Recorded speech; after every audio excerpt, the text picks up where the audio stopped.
대한민국이 코트디부아르에게 4대 0으로 대패를 했습니다. 물론 코트디부아르가 우리보다 피지컬이나 개인 능력이 뛰어나다는 것을 알고 있습니다. 하지만 작년에 브라질에게 5대 0으로 진 이후 이렇게 아무것도 못하고 4대 0으로 패배한 건 처음인 것 같습니다. 월드컵을 2개월 남긴 시점에서 오늘은 대한민국의 너무나 아쉬웠던 점들과 혹은 이해가 되지 않았던 점들에 대해 말해보겠습니다. 대한민국 선수들은 전반 초반부터 엄청나게 압박을 하기 시작합니다. 그래서 전반 8분 5초 포파나가 아카에게 패스를 줬지만 아카가 제대로 받지 못하면서 배준호가 그 공을 가로챘고 배준호는 그 즉시 김문환에게 패스를 합니다. 이때 김문환이 곧바로 황희찬에게 패스를 주었다면 황희찬은 엄청난 기회를 맞이할 수 있었지만 김문환은 황희찬에게 패스를 줄 타이밍을 놓쳤고 결국 백패스를 합니다. 그리고 이 백패스는 여러 선수들을 거쳐 조현우까지 패스가 가게 되죠. 물론 김문환이 볼을 잡았던 당시 모습을 보면 배준호에게 볼을 받고 김문환이 가운데로 시선을 돌렸을 즈음에는 황희찬 뒤에서 기아공 선수가 달려오고 있어 황희찬에게 패스를 주면 뺏길 위험이 있겠구나. 어차피 타이밍도 놓쳤고 뒤로 패스를 안전하게 줘야지 라고 김문환은 생각하고 행동했을지도 모릅니다. 하지만 이렇게 높은 위치에서 볼을 뺏어냈는데도 불구하고 그 공이 흘러 20초 만에 조현우에게 볼이 갔다는 점, 좀 더 공격적으로 하지 못하고 안전한 선택만 하면서 경기를 한다는 점이 굉장히 아쉬웠습니다. 더브라이너는 패스 마스터라고 불리곤 하지만 자신의 낮은 패스 성공률에 대해 이렇게 답했습니다. 내가 10번의 패스를 시도해서 9번을 실패하더라도 단 한 번의 패스가 팀의 득점으로 이어진다면 그것이 나의 역할이다. 행패스나 백패스 위주로 플레이를 하면 성공률은 90%를 훌쩍 넘겠지만 이렇게 안전한 패스만 해서 경기에서 승리를 할 순 없듯이 공격할 때는 좀 더 도전적인 패스를 시도하는 것이 오늘 우리와 선수 모두에게도 좋지 않을까요? 이렇게 안전하기만 해선 월드컵에서 승리하기는 어려울 수도 있겠다는 생각이 듭니다.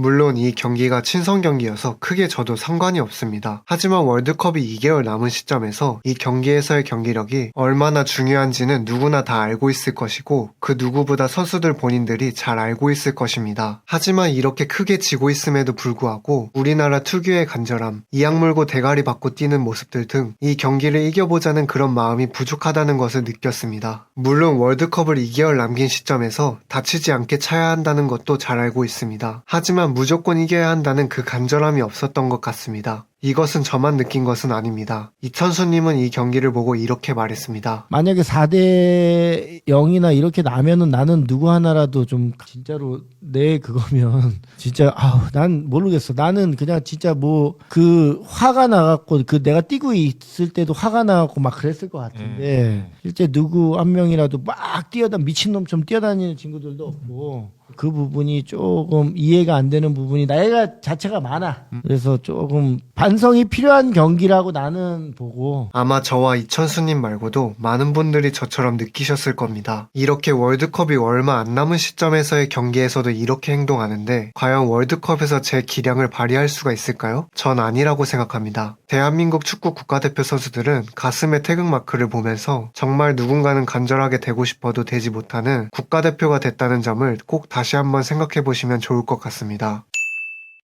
여기서 가장 질책해야 되는 사람은 이 대표팀을 책임지고 있는 감독 홍명보일 것입니다. 실제로 전반 20분까지는 준비한 전술이 나름 먹히고 있다고 느꼈습니다. 하지만 쿨링 브레이크 타임 이후 상대 코트디부아르는 우리나라의 약점을 찾아 정확히 뒷공간을 공략해 득점에 성공했고 두 번째 골, 세 번째 골, 마지막 골까지도 마찬가지. 모든 골들에서 우리의 약점이 보였고 또한 그것을 잘 공략해서 코트디부아르는 득점을 만들어냈습니다. 하지만 홍명보 감독은 쿨링 브레이크 타임을 제대로 활용하지 못했고 90분 내내 뭔가 전술적으로 달라졌다는 느낌을 하나도 주지 못했습니다. 그리고 이렇게 지고 있을 땐 뭐라도 해봐야 하는데 그냥 벤치에 앉아만 있으면서 이기고자 하는 마음이 전혀 보이지 않았습니다. 물론 이 한 경기만 보고 얘기하는 것이 아닙니다. 지금까지 모든 경기에서 그러한 비슷한 태도를 보였고 많은 한국에 있는 축구 전문가들은 아직까지도 전술이 완성되어 있지 않고 어떤 축구를 구사하려고 하는지 전혀 모르겠다고 답합니다. 홍명보 감독 본인 자체가 준비가 되지 않았기 때문에 선수들도 제 기량을 발휘하지 못하는 게 아닐까요? 이제는 댓글에 이런 게 달립니다. 월드컵 탈락할 것 같으면 개추, 지는데 화가 안 남. 저런 감독이 유로 우승한 스페인 국대 감독보다 연봉이 더 높다는 게 웃음베림. 어쩌면 우리는 2014년 브라질 월드컵 때의 비극을 다시 바라보아야 하는 것은 아닐까요? 여러분들은 지금 이 경기와 홍명보 감독에 대해 어떻게 생각하고 계신가요? 여러분들의 생각을 댓글로 알려주세요.